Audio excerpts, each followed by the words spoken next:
Meet the Pressers with Matt Mallory and Klint Brought to you by Public Safety and Education and the Trigger Pressers Union.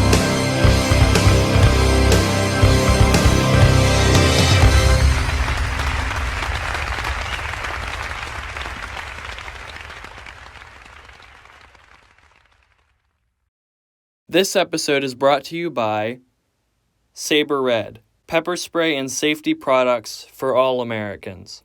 Next Level Training, makers of CERT training products. Mantis X helps shooters suck less. Firearms Owners Against Crime Institute for Legal, Legislative, and Educational Action. Meet the Pressers is also supported by other shows, companies, and our Patreon members. Thank you. Hey everybody, Matt Mallory here with Meet the Pressers, and we've got Klint back, which is awesome. Klint Macro, yeah, my beloved co-host is back in the co-chair seat, and we've got a special guest that Klint drummed up and brought in from PA to talk to. So, Klint, well, first, thank you, Matt, for holding down the ship for so long. I'm so glad to be back on the show and back kind of permanent like. I look forward to continuing to grow the show and get some more awesome guests on here. But tonight's awesome guest is the newest president of Firearms Owners Against Crime Institute for Legal, Legislative, and Educational Action. That's FOAC-ILLEA. His name is Jim Stoker. Jim, you're the new president of FOAC-ILLEA. Why don't you tell everyone who you are and what you're about? Yeah, FOAC-ILLEA, that's a mouthful, huh? Institute for Legal, Legislative, and Educational Action. So what we're about is very simple. We're about fighting for Second Amendment rights in Pennsylvania. So we've always had the large organizations, GOA, NRA, that do the national work. But here in Pennsylvania, a lot of folks might be surprised to know it's been FOAC under the leadership of Jim Stoker for over 30 years now. And he's been instrumental in writing Castle Doctrine, Stand Your Ground, preemption, all the laws that we rely on to maintain our gun rights here in Pennsylvania have been all Kim's doing, really. And, as time's gone by, Kim's had to step down a little bit, and we've got a very active board of directors and a very active membership. So it was just time for someone to take over driving the bus, and I got to be your lucky driver. So I'm looking forward to it. We've got a lot to do. Well, I'm glad to be in the back seat with you, Jim. Our viewers, back seat, buddy. our viewers are pretty familiar with FOAC. We've had Kim on the show a number of times, and of course, I've been on the board, and now I'm the first vice president. And we've talked a lot about what FOAC has done in Pennsylvania over the years. Hell, Matt, how many years have we been doing the show now? It's like 5 years now. We're in our fifth year. Yeah, fifth year. Yeah. So anyhow, we're glad to have you in the driver's seat, Jim. There's been a lot of interesting things that happened in Pennsylvania this year. One chiefly is we don't really have a House that's putting bills out right quite yet. Would you be willing to discuss that and what the status of that is right now? Yeah, sure, absolutely. So, we're very fortunate that we get to work with a lot of the state reps, and we have a lot of direct one-on-one communications. There's no going through the staff; it's cell phone to cell phone. And when all that was coming down, there were unfortunately two state representative Republicans that were holding back their vote. And one in particular that stated he was not going to vote with the Republican vote. He was going to go against them. He was unhappy with some things that were happening, in particular in the leadership, and decided at that point he wasn't going to cooperate with the Republican game plan, which left the Republicans in a pretty bad situation. They'd wanted to put Representative Metzger in as Speaker of the House. Carl Metzger is very pro 2A, would have been a good move for Pennsylvania. Absolutely for us. We'd have been fond of that idea. Not that the previous speaker, Kerry Benninghoff, wasn't, but anytime someone's going to make a change and they're going to put somebody forth, we want to make sure that it's somebody that we can work with and that we can push forward on our pro 2A agendas. That wasn't going to happen because of that one representative withholding their vote. So what they really did was they tied the hands of the Republicans and left it up to the Democrats. The Democrats were going to get to choose the Speaker of the House. It's odd circumstances. Obviously, there were 3 chairs vacant when this was happening, so the Democrats were still outnumbered at that point. But it was essentially a tiebreaker, and we knew it was going to be a tiebreaker. The Republican leadership knew that if they went ahead and they pushed through a Republican speaker, it was going to last for 2-3 weeks till the special elections were held. And then the Democrats would then have enough seats to actually revote and recount and then remove the Republican speaker and place one of their own in. So, in speaking with Representative Jim Gregory, Jim has been pretty tight with Representative Mark Rossi, and Rossi was approachable. And Rossi, believe it or not, there aren't too many of the old blue dog Democrats still around, but Rossi has a fairly pro-gun voting history in Pennsylvania. I believe our FOAC, we had him at about 75% pro-gun. So you don't see that too often from that side of the house anymore. And they approached him. He declared an intention, an agreement with the Republican leadership that he would allow himself to switch to independent, or at least act independent of caucuses. And then you would have 101 Democrats to 101 Republicans to 1 independent. And that independent would be Speaker of the House as long as the Republicans made it so. So that deal was struck, and it was done. And I think it rattled a lot of folks. There were a lot of people on the Republican side of the House that didn't really know the background as to why it was happening, just that it happened very suddenly. I think it was something that had to be done sort of spur of the moment, and there wasn't really time to get the word out to everyone. However, it alienated some folks even within the Republican Party. And obviously you've got a lot of pro-2A groups, a lot of patriot groups out there calling for heads to be chopped off, and let's strike up the old guillotines and get things moving here. But I think if they understood why it was done, at that point, the choice was either Joanna McClinton, who's a far left Democrat out of Philly, who is absolutely as anti-gun as it gets, or going with Speaker Rossi. And I think they felt they could work with Rossi. So that was done, and there were some promises broken shortly thereafter it was done. I can't say, who promised what to whom and who didn't live up to their end. All I know is there was a falling out over it. And so now you had some of the folks that trusted Rossi to get in there, calling for him to step down. Wow. In my opinion, we're still better off than with McClinton. But the problem that you're going to run into is, and I've spoken with Representative Rossi on several occasions, and he promises me that he's approachable for us on pro-2A issues, and he's not going to allow any extreme anti-gun agendas to walk through the floor. So, I have to put hope in that and some faith there that will happen. If not, we're back to Joanna McClinton anyway, and it's a loss for the House in Pennsylvania as far as I'm concerned. Do you guys foresee any retribution coming to the one Republican that was a holdout that caused this whole thing, this whole catastrophe? I don't know how they're going to do what they do. The conversations have been had. There was some peacemaking done and some things done to square that all away and try to make amends there and get things back on board, which I understand has happened. However, those 3 special elections have now taken place.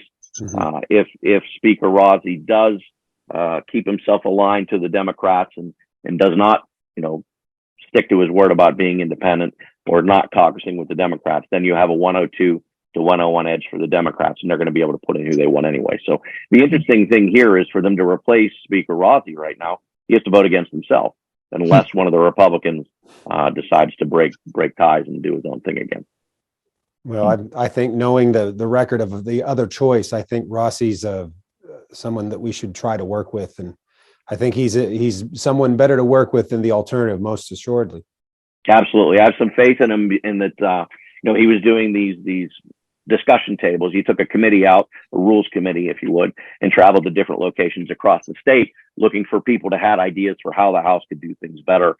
And in doing so, he actually reached out to me on my cell phone and invited me to come speak because he said that it's been all anti-gun organizations and he would like to have someone there representing our side of the coin. So I took that as a positive sign. I'm sure I can imagine the pressure he's under. But, I explained to him, hey, FOAC-ILLEA, we don't associate Republican or Democrat. We associate pro-gun. So whoever's going to stand up and raise their hand for the Second Amendment, we're on board with. I don't care what house you're riding. I mean, I think we know what side butters the bread right now, but it hasn't always been that way. And if you go back far enough, there was a time where the Democrats were the pro-gun party. So, as long as he's willing to work with us, then I'm going to give the man a chance. Yeah, the Democrats here in Pennsylvania are not quite as bad as the Democrats in New York, at least if you look at them as a whole. Yeah, that's where I'm at, Jim. If you didn't get that little reference Clint made there. I served some time up in New York, and actually I was up there whenever they came out with the New York Safe Act the first time around, and I was actually there with an FN-57 pistol with armor-piercing ammunition. I was a felon 3 times over by the time I left the state. So, it's incredible how an overnight rule change can really put the screws to you. Yeah, went from the Safe Act of 2013 to the CCIA of 2022. And Crazy. Now look what they're doing. I mean, you've got the Bruin case out there, and New York's leadership continues to try to sidestep that with saying everything is a sensitive location to try to work around the Supreme Court's decision. So I'm looking forward to them getting spanked again on that one. Well, it's just a matter of time. But as you've said, Matt, do you think they would actually comply? Well, and that's kind of I was banging my head saying, why would Letitia James say that she's going to push it all the way to the Supreme Court? Why would they appeal it all the way to the Supreme Court when she knows they're going to lose at the Supreme Court? And my only thought is, and I'd like to get both your guys' thoughts on this, and I've said this to some of my students, my thought is in March, they're going to hear the U.S. District Court's going to hear 5 cases, 5 lawsuits. They're going to hear arguments from 5 lawsuits. If the U.S. District Court rules in our favor, the people's favor, the peasants' favor against the state could literally just say, well, great, you won, but we ain't doing shit. And then not do anything. And then because we see that with the tasers and stun guns were ruled by U.S. District Court Judge Hurd in 2019 as legal. But New York State has not removed it from the penal code. It's still illegal, and DAs have still prosecuted people in the state even after that U.S. District Court judge's ruling. There was a bill going forward in 2019, but that's been sitting in committee ever since. So I wouldn't put it past them just to say, what are you going to do about it, District Court, and not let it go to the Supreme Court. I don't know if the Supreme Court can then reach down and grab it, one of the Supreme Court justices was saying, don't fret, don't worry. Well, what is the enforcement arm of the court anyhow? Are they going to send bailiffs out there and shit? Right, and that's a good point. I mean, because they basically, New York State with the CCA law smacked the Supreme Court around in the first place because they said no proper cause anymore, and then New York State says, okay, we'll just call it good moral character. They basically just changed the name of it. So I'm pretty surprised the Supreme Court. I mean, what do they do? Right, what's their arm? They're going to send U.S. Marshals down to tell the governor she's under arrest? Well, yeah. I mean, that would be nice. Every day's a new changing world where they need to sell tickets, right? Yeah, for sure. Yeah, the court. Go ahead. That's not so different from Pennsylvania. If you think about a good moral character, when you go to apply for your gun permit, it actually says, is this person of a caliber where they feel they would be a threat to public safety? Well, who makes that determination? It's a very subjective question, So they're Pennsylvania. I don't think, to be honest with you, have to put illegally. By the way, the state police require 2 references on your gun permit application, your license to carry a firearm. And we go over that in our seminars. We teach repeatedly that is a violation. It is not written within the statute. It's something the state police added on their own. So who's going to correct that? Well, really what it comes down to is we can't correct it until it gets enforced. And to the best of my knowledge, the county sheriffs are stuck between the state police and the citizen trying to get their license to carry. So hopefully we can push constitutional carry through in the near future and not have to worry about that anymore. But that becomes an argument. Yeah. Do you think constitutional carry, permitless carry would happen in PA with a Democratic governor and everything else that's going on there? I think Shapiro is approachable on certain things. I think the preemption is possible.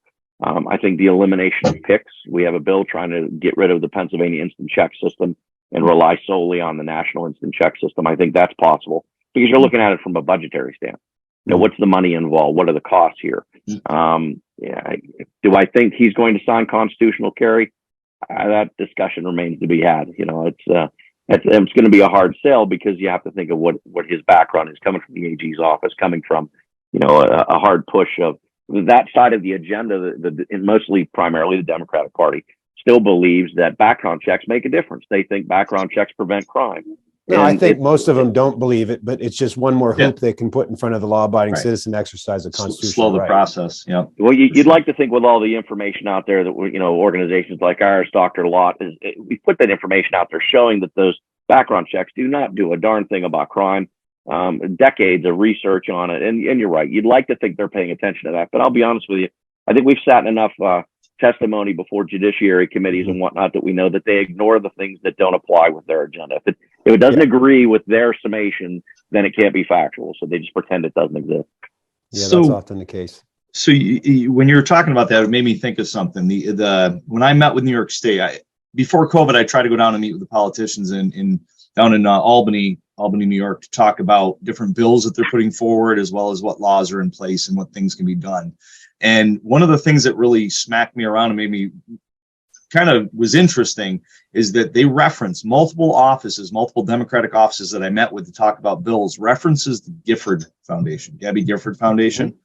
And I was kind of astounded that they're talking about this, separate organization, not like, them doing their own research or the government that is using our tax dollars, but they got this separate organization they refer to. And on our side, on the pro-gun side, we've got lots of organizations out there, but is there any organization like that on our side that the politicians reach out to that vehemently? That there is in Pennsylvania. Yeah, we're it in Pennsylvania. Yeah. So, and we have a great relationship with the Second Amendment Caucus here. And it's not to disparage the other organizations that have been here, but the Second Amendment Caucus, various members there will tell us that we're the ones that matter. So, it feels good for us to know that we have that impact because we have a credibility there. We're not in there trying to strong arm people and intimidate or bully them into, agreeing with our Second Amendment agenda. We're showing them the facts. We take the time to educate and have the conversation.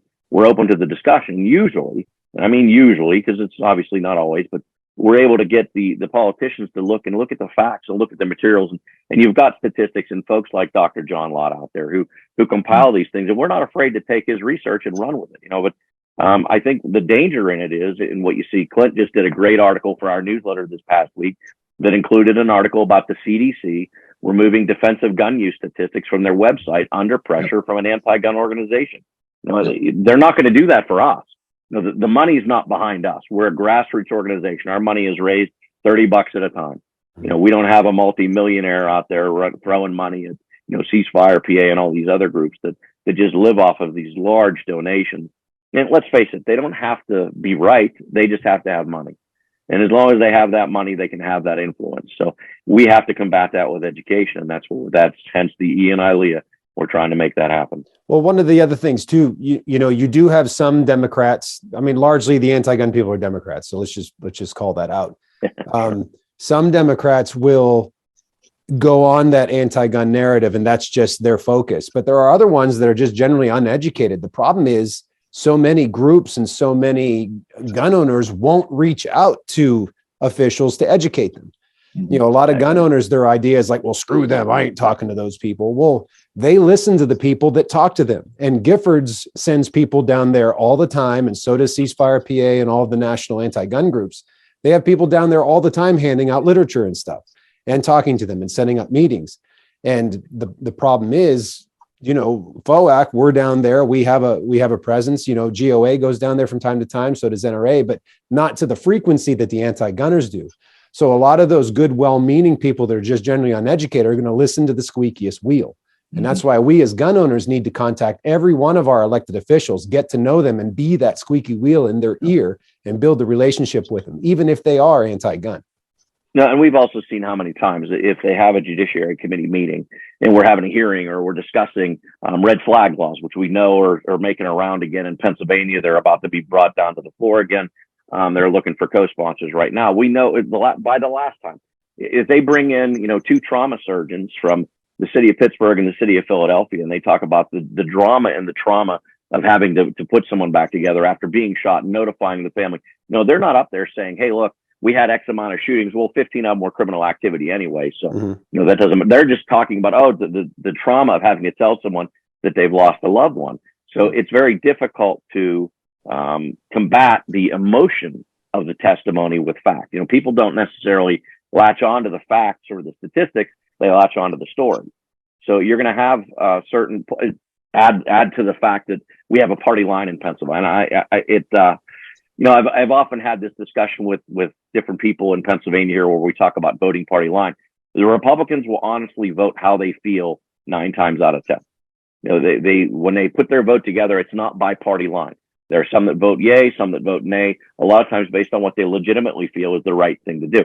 You don't see that in the Democrat Party. The Democrats vote party line day in, day out. And I see it, it's just a lot stronger there. And I've had representatives talk to me on the side and say, you know, I agree with you, but it's not going to pass. And if I vote your way, I'm going to be punished. I'm going to lose money. I'm going to lose staff. I'm going to, you know, for not voting the party line. So you also have the backdoor politics to deal with too. And I'm not saying both parties aren't guilty of that to some degree, but we do see it a lot more on the left side with the anti-gun agenda. Yeah, definitely a thing. And it's something that, you know, I've only become aware of in the last, 5 years, getting more involved with FOAC. And I think most gun owners, most citizens aren't really, they don't really get that that's a thing. Well, and we're our own worst enemy. I mean, look around you. How many gun owners do we know? So the gun bashes, right? Great gun. Our gun bash, March 18th. We're going to have 800, maybe close to 1,000 people there. You know, we know it. We sell out. We sell the general admission tickets. Everybody has a good time. You know, there's lots to. Everybody's having a good time. But how many of those people are going to jump on a bus and go with us to the Second Amendment rally? We are our own worst enemy, and the gun owners will routinely take that back seat and say, well, those guys will take care of it. They'll go handle it. And the problem is it makes us look like, okay, we have 1,100 people in our organization or whatever the case may be, but the representatives only see 2 or 3 of us, and they see us constantly. It's the same voices. It's the same, and folks start to look and they go, okay, do they really have an impact? Are we able to go door to door at campaign time and election time and support the people that we want? Can we get people out to the polls? Can we activate and motivate people? Honestly, a lot of them are, sorry, I'm busy. I've got work. I've got family. I've got church. I've got a million other things that we're tied up with. And you'll see the anti-gun folks don't have that problem. I'm not going to say they don't work, but they sure as hell make a better turnout on a weekday. Well, definitely some of them don't do church and don't work. That's for sure. I think they work. I think what it is, Soros is paying them to go and protest and stuff. Well, yeah. Well, yeah, there's definitely funding. There's huge funding behind ceasefire. I mean, there's no doubt. And if you look at it, even something as simple as our regional ceasefire director he was directly a staff member in a local Democrat representative's office. So when he lost the job there, the ceasefire picks him up. I mean, they look after their own, and they have the money to do so, where we don't see that on our side of the fence. What we need to do is we need to start lobbying the manufacturers now. That's part of our reformation as ILLEA, is now we're able to accept donations from larger corporations. So it's time to start trying to bring some of that money in. That's smart. That's the multimillionaires you're trying to net in there. That's smart. Hey, Smith & Wesson, Ruger, Sig Sauer, this is your market. Do you want to be able to sell your large capacity magazines? Do you want to be able to sell your AR-15? If you're not going to support organizations like ours, guess what's going to happen? That's going to go away, because we're the ones that are making that difference. And if we stop, they're in trouble. Well, and I think there's been a huge insurgence with after the Bruin decision back in June, with all these lawsuits coming out of the woodwork. Like, what? Holy cow! And people don't realize that the New York State Rifle and Pistol Association put that lawsuit forward 7 years ago. Yeah, sure, it was 7 years. It took the wheels of justice move ever so slowly to get to the Supreme Court, and then once it happened, it's like the floodgates open. Like, holy cow, we have a chance. Well, and it's a chess game on decisions, as well as when they will see or hear a case too. Because like you said, you've got people waiting to hear what happens with this other court. And that's happened in Pennsylvania right now with probably the ACSL decision in Pittsburgh. They're waiting to see what the appeals are going to be with the other preemption cases before they make a decision. Right. So it ain't sexy and it's expensive. That's what the courts are, but they're very, very necessary. Well, look at FOAC's you're talking about the lawsuit against Peduto's AR-15 ban in Pittsburgh. We have $120,000 gone. Yep. Downhill, fighting our own tax money. Well, where does an organization that charges $30 a member come up with it? So, I mean, this has been a fight, and they know that we can't outrun our tax money. Our tax money is forever and ever. They're going to have that. So they know that that's the uphill. So we need to strengthen preemption. We need to do that sort of stuff. And what you run into is it's not just cases like Bruin either. You have a case like, West Virginia versus the EPA. So the 5th District Court, I believe it was, just spanked the ATF and said, you may not regulate bump stocks. You may not legislate through regulation. You're not allowed to do that. 7 days later, what does the ATF do? 300 pages to talk about arm braces. Again, you are legislating through regulation, and people don't understand the damage this can do. So if you really want to understand the damage, if you go back to, I don't know, what is it, maybe 10 years ago, the Obama administration made a very simple change in the ATF guidelines for how to store cellulose, right? Cellulose for the making of ammunition. How you store it, there's two ways to store it. There's dry and there's wet. If you store it wet, obviously your fire hazards are greatly reduced and your expenses of maintaining safe storage on it are greatly reduced. If you store it dry, you have to have all sorts of extra precautions and fire safes and firewalls and other things to protect it. Well, the ATF decided at that point under the Obama administration that, you know what, we don't care if it's wet or dry, you're going to abide by the dry safety compliance rules.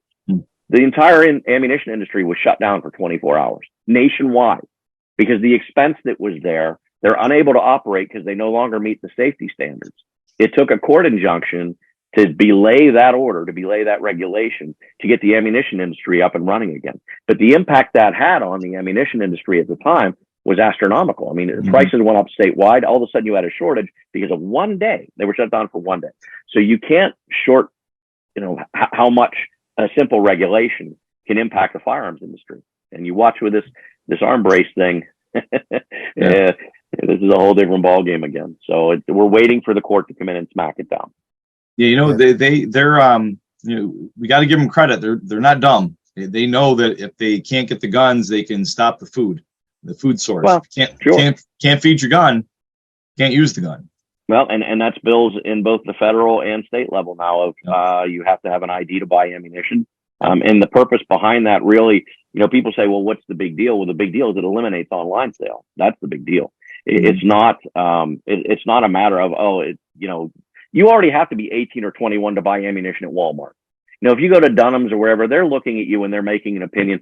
Most of those stores probably have you show their ID. They're not required to by law, but they probably do anyway, because it is required by law that you be over 18 or by 21.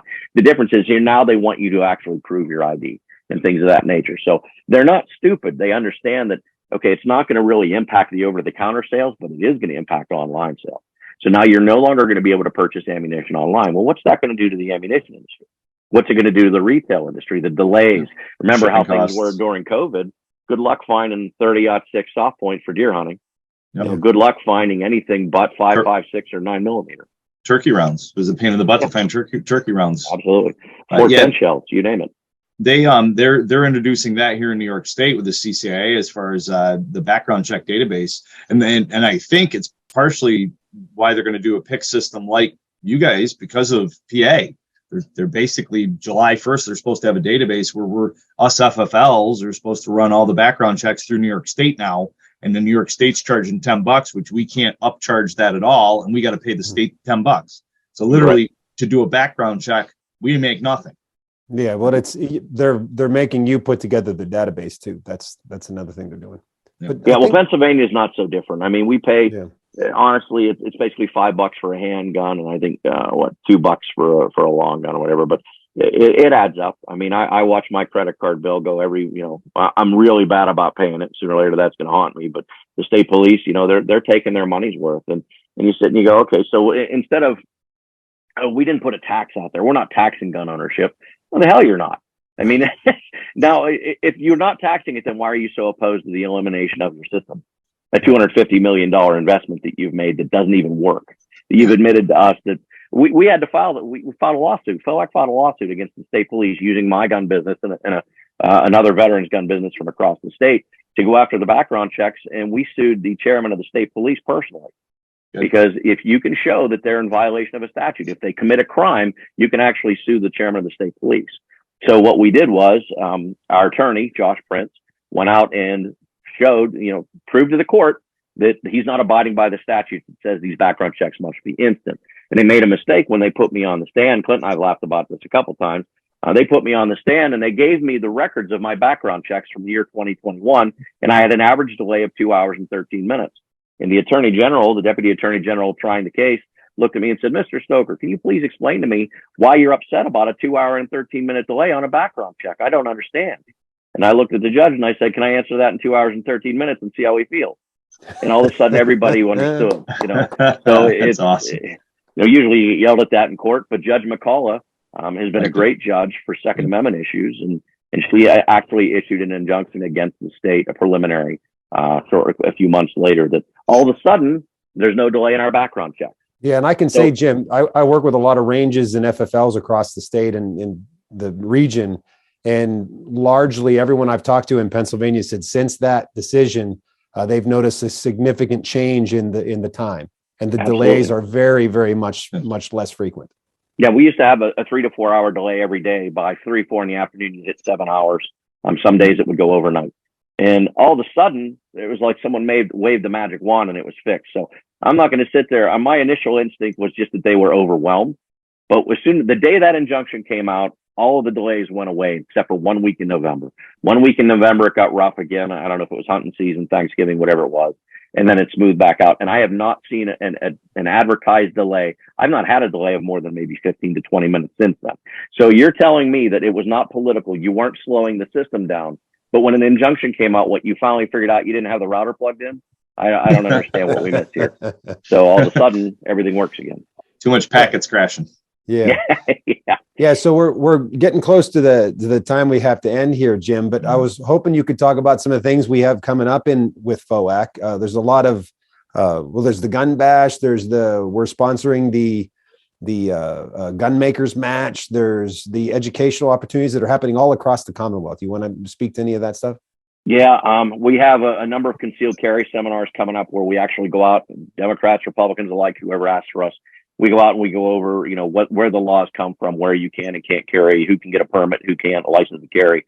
And then we take it a little bit of a step further. We often go into, what you should carry, what you shouldn't, what type of training you need, and then what to expect if you actually draw the handgun and fire it in your self-defense. What to expect when these things happen. A lot of folks don't like to touch that for liability. I like to give them some insight as to what to expect. So we have those. They're on our calendar, on our events page at the FOAC-ILLEA.org page. We have the Second Amendment rally that will be coming up on June, I believe it's 12th. Over in Harrisburg. We'll be doing that. The gun bash is March 18th. The door prize tickets, the door entry tickets are all sold out, but we do have general admissions. That's at the Washington County Fairgrounds on the 18th of March. That's on the website. So we try to keep those things up on there. We've been busy, with meetings and trying to meet with different organizations and work with the representatives to try to keep pressing forward. But as we get more events scheduled, we're actually going to the other side of the state. We're going to be over near Philadelphia doing a couple in April, and the calendar's starting to fill up. So we'll be putting more and more online. And the best way for people to be able to find out more, support you, and maybe some millionaires out there could help out. Yeah, www.FOAC-ILLEA.org. You can donate directly through the website, get a membership, which is what we're always looking for. Numbers matter. And, if anybody wants to put time in, you want to join the fight, come on in and sign up. But the events are there. The news stories are there. Self-defense, you name it. That website is an absolute wonder to me, how much information we have there. And trust me, it's been a long process getting it where it's at. Well, it's awesome having you on, Jim. Yeah. Great. Thank you very much. Appreciate you both. It's great to have you on. And Matt, it's great to be back in the show. And Jim, it's an honor to be in the organization with you at the helm, man. I look forward to what we do in the future. Wouldn't have it any other way, brother. Appreciate you. All right. Good night. Stay safe. Good night, gang. Hello, my name is Klint Macro. I'm the co-founder and administrator of National Train a Teacher Day. National Train a Teacher Day is a grassroots movement of volunteer firearm, safety, and defense instructors who are pledging to give free training to those who are charged with the safety and education of our children. This free training is available to teachers, school staff, administrators, and those that work with youth in a leadership capacity. That could be clergy, rabbis, Sunday school teachers, scout leaders, football coaches, or bus drivers. This year marks our 6th annual National Train a Teacher Day, and we will be observing it on June 17th, 2023. That's Saturday, June 17th, 2023. If you would like to take advantage of different types of training, such as firearm safety training, emergency first aid training, defensive training, tactical training, feel free to go onto the website and find a volunteer instructor near you. The website is nationaltrainateacherday.com. If you would like to volunteer your time for National Train a Teacher Day, you can visit the website and volunteer as well. I hope to see you all on National Train a Teacher Day this year, June 17th, 2023. There's a lot of sponsors that make this show possible, like Mantis. Make sure you check them out and give them your business. This episode is brought to you by Saber Red, pepper spray and safety products for all Americans. Next Level Training, makers of CERT training products. Mantis. Mantis X helps shooters suck less. Firearms Owners Against Crime Institute for Legal, Legislative, and Educational Action. Meet the Pressers is also supported by other shows, companies, and our Patreon members. Thank you. Thanks for watching or listening to our show. Make sure to like, comment, subscribe, share. Click that little bell thingy so you know when the next episode's uploaded. Support us on Patreon. Come to one of our classes. Host us to come to you and do one of our classes at your location. And until next time, Adieu. Thank you for watching Meet the Pressers.